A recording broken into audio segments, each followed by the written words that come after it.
దగ్గరైనా వదిలి పూజ చేసుకోవచ్చు.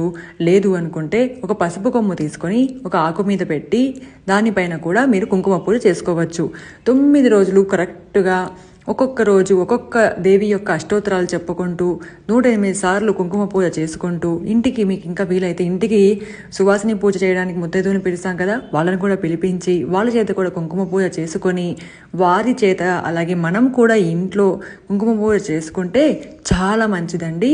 ఇలా కుంకుమ పూజ చేసేటప్పుడు ఓం దుమ్ దుర్గాయే నమః అనే మహామంత్రాన్ని కానీ లేదా రోజువారీగా మొదటి రోజు బాలత్రిపుర సుందరి దేవిగా, రెండవ రోజు గాయత్రీ దేవిగా, మూడవ రోజు అన్నపూర్ణాదేవిగా ఇలా అయితే ఉంటాయి కదండి.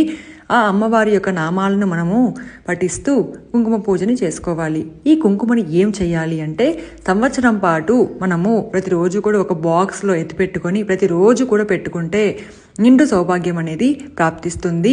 పీరియడ్స్లో పెట్టుకోకూడదు.